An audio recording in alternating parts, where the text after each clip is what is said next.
Hi, it's Rachel. The Spirit of God tests our hearts. It mentions that in 2 Thessalonians 2:4 that it's God who tests our hearts. And again in the Proverbs 17, it's the Lord who tests our hearts. And that's what I've been learning a lot about. And it's that Spirit comes and tests our hearts, meaning what is in our hearts. Okay, what have we understood? What are the things of the Spirit of God and what are not? And ultimately, are we abiding in His divine love? And do we choose love and choose a loving thing, the right thing, which is the righteous thing, the wisdom of God, the truth of God, when situations are presented to us? In 1 John, it says that in chapter 4, it says, "Beloved, let us love one another, for love is of God, and everyone who loves is born of God and knows God. He who does not love does not know God, for God is love."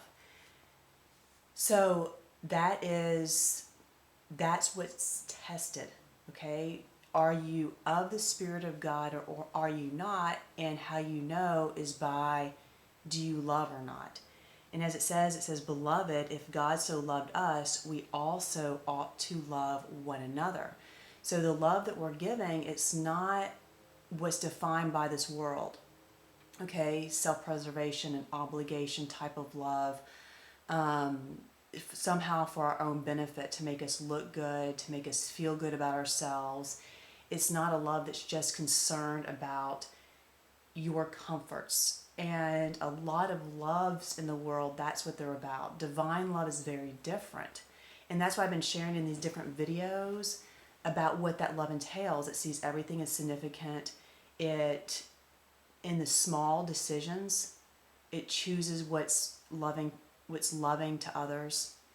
It loves beyond itself. So even though if I'm comfortable and not suffering, it doesn't mean that I don't care about others, okay, who are suffering. Divine love always cares, because that's how God loves us. And divine love never fails, okay? It always cares. It never stops caring for others, okay? And it obviously doesn't want harm. It doesn't want to hurt. It doesn't induce fear, because perfect love drives out fear. So all of these different things are what it means to love as God loves us. And that's our work. When it says in 1 Corinthians in chapter 3, about our works will be tested in the day. Let me see if I can find that verse. It says, for each one's, it's in 1 Corinthians 3:13, "For each one's work will become clear, for the day will declare it, because it will be revealed by fire." Our God is a consuming fire. Okay, so it's by His Spirit. And the fire will test each one's work of what sort it is. So that's the work that's being tested. Have we learned what's of the Spirit of God and what's not? Have we learned basically what His divine love and righteousness entails? And do we walk in those things or do we not? And that's what it talks a lot about in 1 John. And 1 John's a great chapter, great book to go through. For example, he says in the first chapter, verse 5, verse 6, he says, "If we say that we have fellowship with Him and walk in darkness, we lie and do not practice the truth." It is talking about, do we really know the truth, know what is right, and do we walk in those things and practice those things?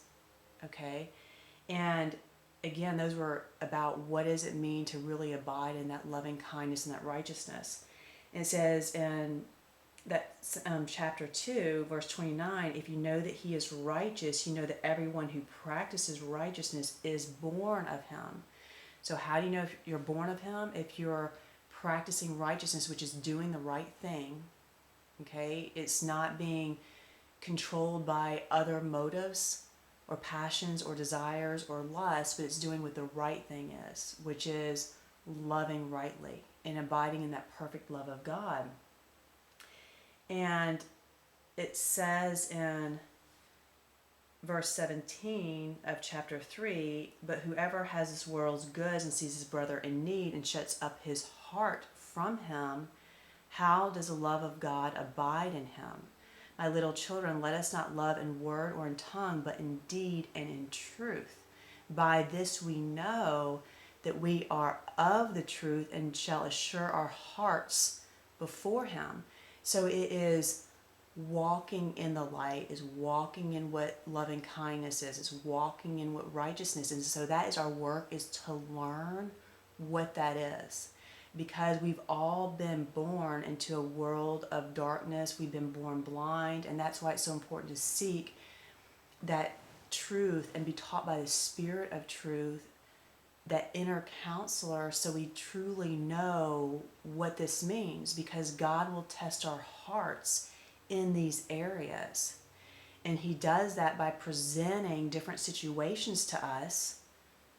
Are you going to choose in this situation what is the right thing to do, what is the truly loving thing to do, or are you going to cling to your lust and your passions and whatever else it may be, greed, just doing what you want to do, shutting up your heart? So even though you know someone's suffering or you're causing harm, if you just shut up your heart to that, that's showing you that you don't understand the love of God.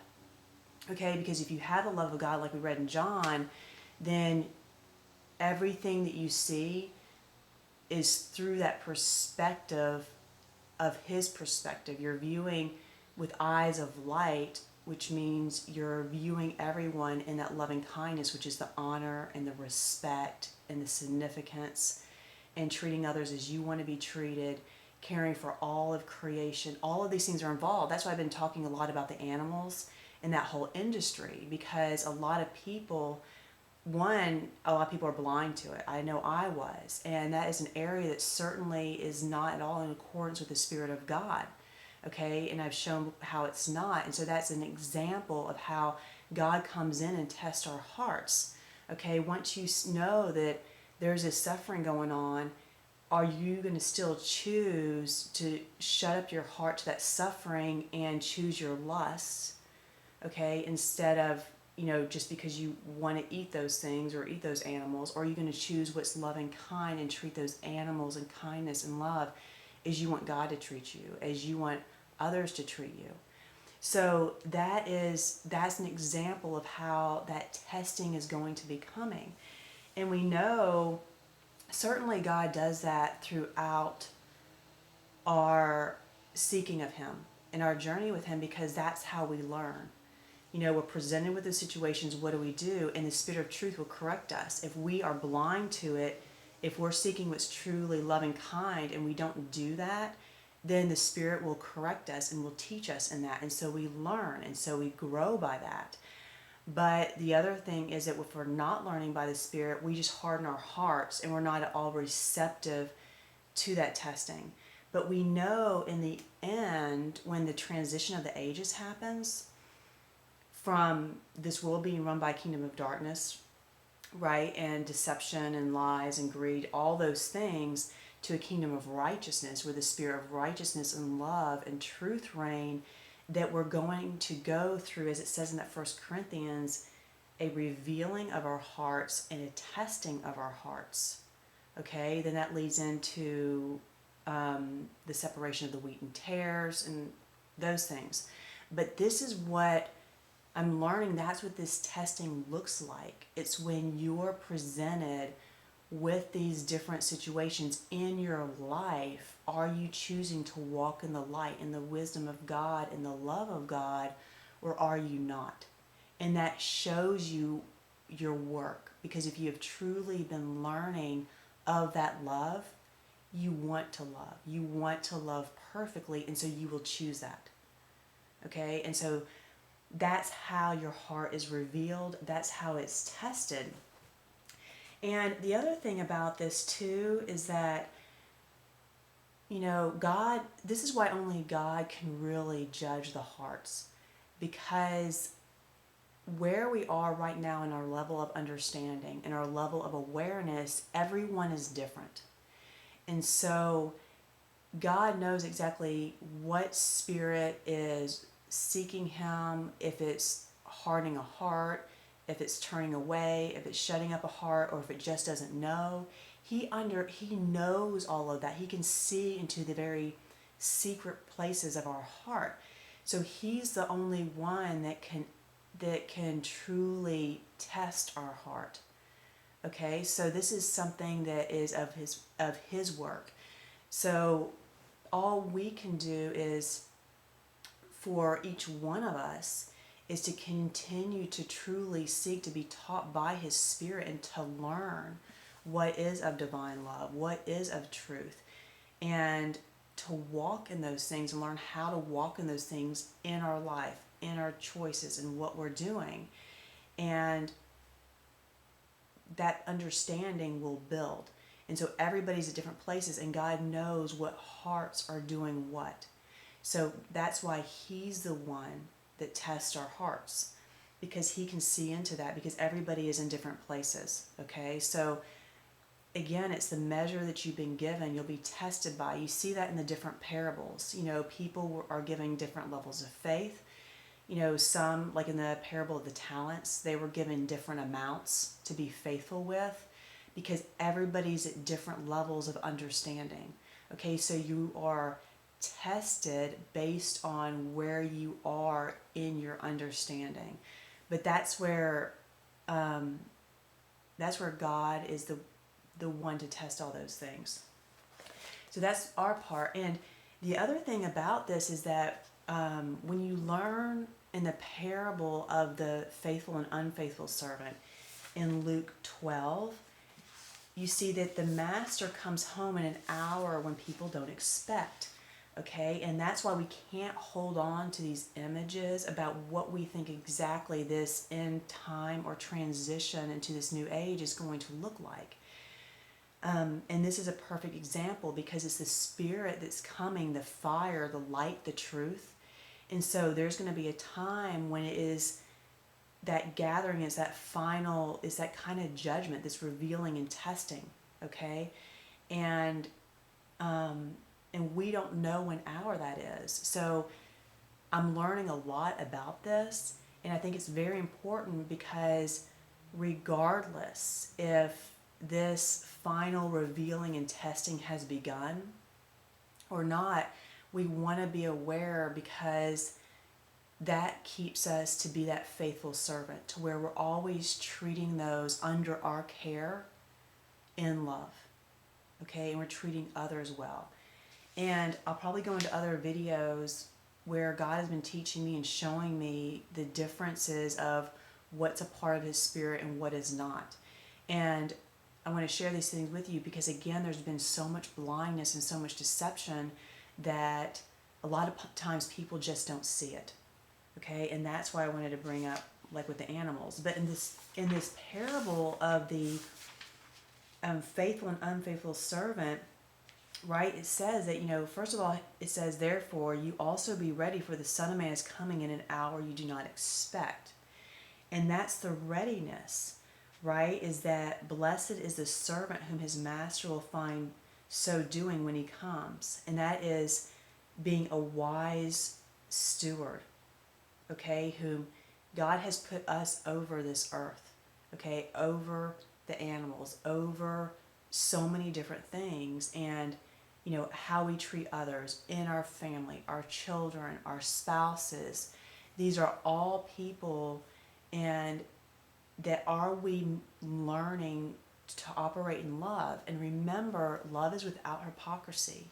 It's in all sincerity. It's based on the wisdom of God.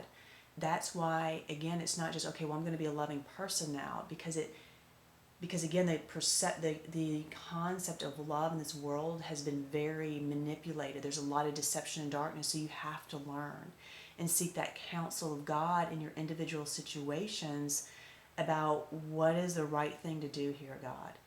And that spirit will prompt you. Okay, and that's why it's a good question to ask is how would I want to be treated? How would I want someone to respond to me? If I was doing something foolish, how would I want someone to respond to me? And so that's a very good test of how you should respond.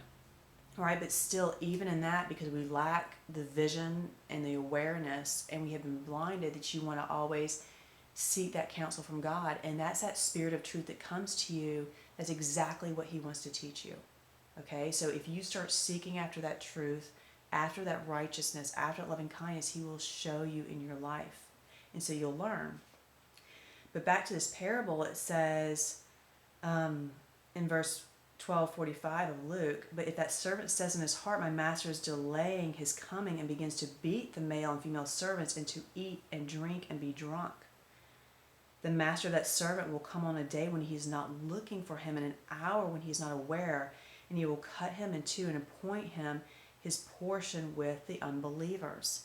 Okay, so there's a time when there's going to be a testing, okay, when His Spirit comes. And it's going to be His Spirit because it's the kingdom of heaven comes within you. Okay, it's that spirit of righteousness and truth that's going to be testing us. And so as it comes, it's going to be looking into your life, shining the light. And what are you doing? Where's your heart? Are you doing things because you think it doesn't matter, because God doesn't see that you're shutting your heart up to others in need, or how you're treating them? Right? We don't want to be doing that. So it says in 47, this is what's so important, okay? And again, we're not the ones to test each other's heart, because people are different levels of understanding, and God knows that, okay?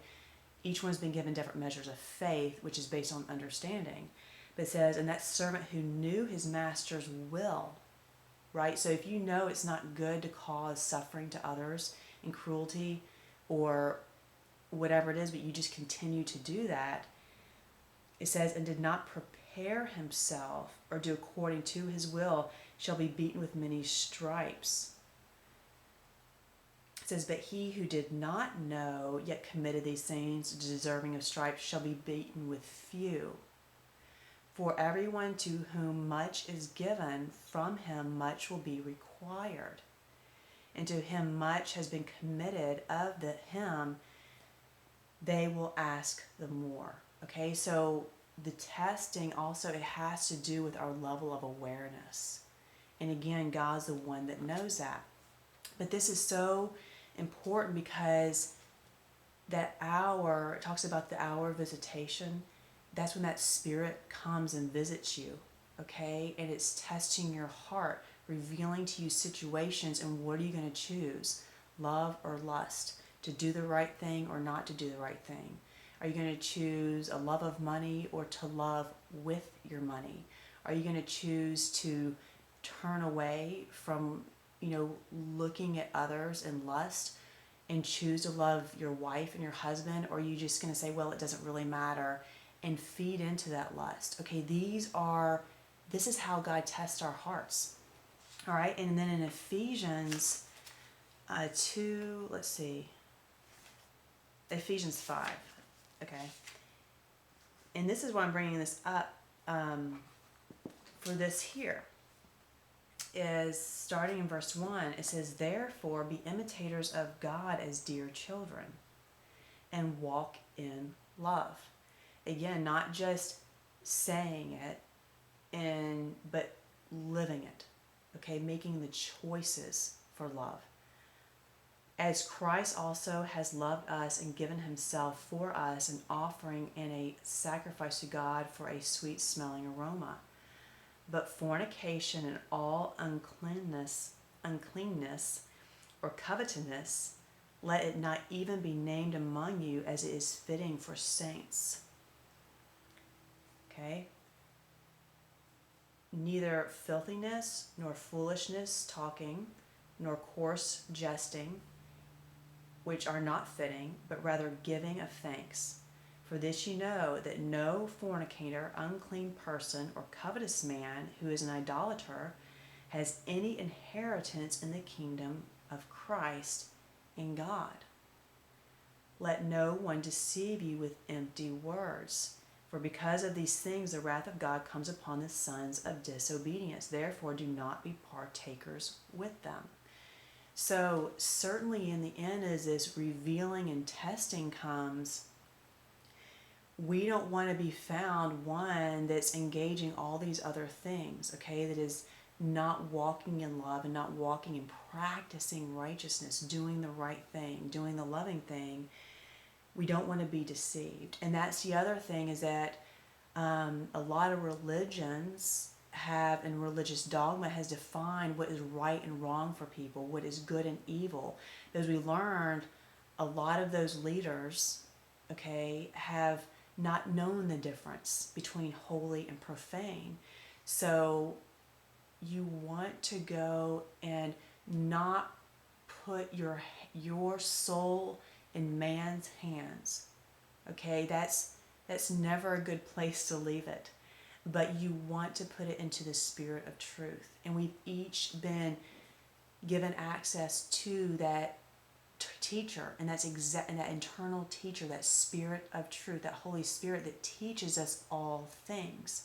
And it also talks about that in 1 John, and that's why it's so important, because the things that it's teaching you is how to walk in this love, in the things of the heart. It's the things of the heart that matter, okay? Because the purpose of the law is love, okay? Of a pure conscience, of a sincere faith. That's the purpose of the commandments. It's love. That is what it's all about. So we don't want to get caught up in religious dogma like Paul did, where he actually justified persecuting the early believers by the law. Okay, he was very blinded by all of that doctrine and dogma. He wasn't seeing it in the right perspective, and God opened his eyes on the road to Damascus to what was really the truth. And so that's the thing. The highest, the ultimate, the overarching thing is that love.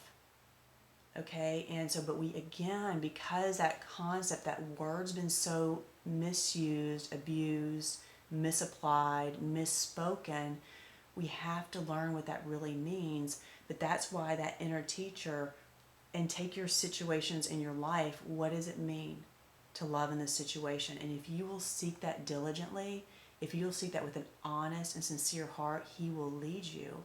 And I think this is very important in these days because of this revealing of hearts and this testing of hearts.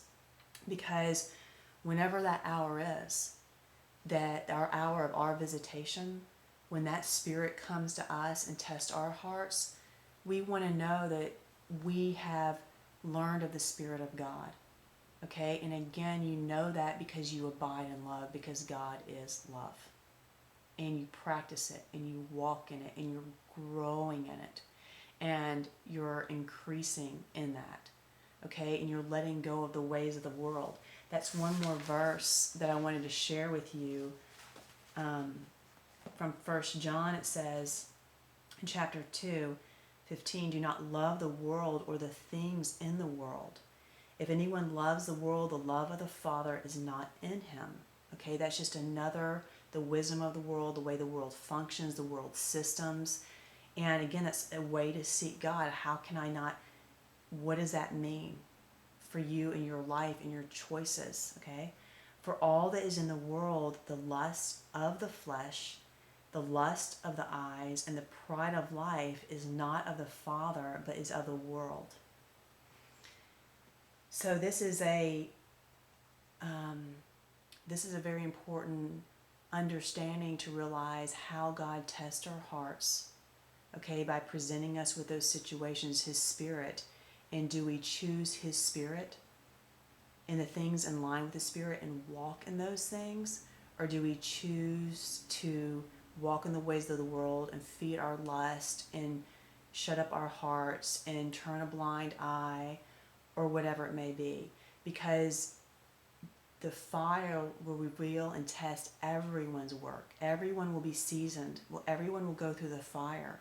The question is, what will that light, that truth, reveal of our lives?